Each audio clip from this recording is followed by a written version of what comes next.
24-এর এই সৈনিকরা যতক্ষণ পর্যন্ত বাংলাদেশে জীবিত আছে ততক্ষণ পর্যন্ত জুলাইয়ের আবেগকে, জুলাইয়ের চাওয়াকে বাংলাদেশ থেকে নাই করে দেওয়া যাবে না। 24-এ আমরা জীবন দিয়েছি, আর কোন চাঁদাবাজকে বাংলাদেশে ক্ষমতায় বসাতে নয়। জনগণের অস্ত্র হাতে তুলে দেওয়া ছাড়া আমাদের হয়তো আর মুক্তি সম্ভব না। কিন্তু 24-এর অভ্যুত্থানের সময় আমরা খেয়াল করেছি আমাদের তরুণ ছাত্রদের হাতে, রিক্সা চালকদের হাতে, সাধারণ মানুষের হাতে একটি অস্ত্র নেই। সাধারণ মানুষ, তরুণ ছাত্র জনতা খালি বুক নিয়ে বুলেটের সামনে দাঁড়িয়েছে, জীবন দিয়েছে, জীবন দিতে পিছপা হয়নি, জীবন দিয়েই শেখ হাসিনাকে বাংলাদেশ থেকে বিতাড়িত করেছে। সেই 24-এর সৈনিকেরা বাংলাদেশের প্রতিটি প্রান্তে প্রান্তে ছড়িয়ে আছে।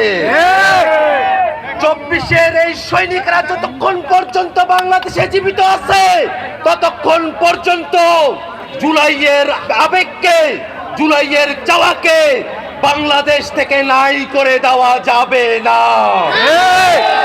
অনেকে ভাবছে শুধুমাত্র একটা নির্বাচন করে ক্ষমতার পালাবদল ঘটিয়ে বাংলাদেশের জনগণকে সেই পুরনো কায়দায় তারা শোষণ করবে।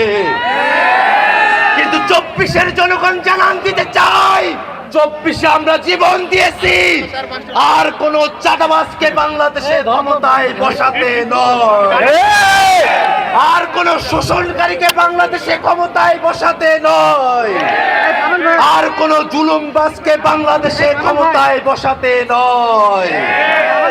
যদি বাংলাদেশের মানুষের মানবিক মর্যাদাকে রক্ষা করতে হয়, বাংলাদেশে অবশ্যই মৌলিক সংস্কার বাস্তবায়ন করতে হবে। যতক্ষণ পর্যন্ত না বাংলাদেশের মানুষের মানবিক মর্যাদা আমরা প্রতিষ্ঠা করতে না পারবো ততক্ষণ পর্যন্ত জাতীয় নাগরিক পার্টি এনসিপি বাংলাদেশে লড়াই চালিয়ে যাবে ইনশাআল্লাহ।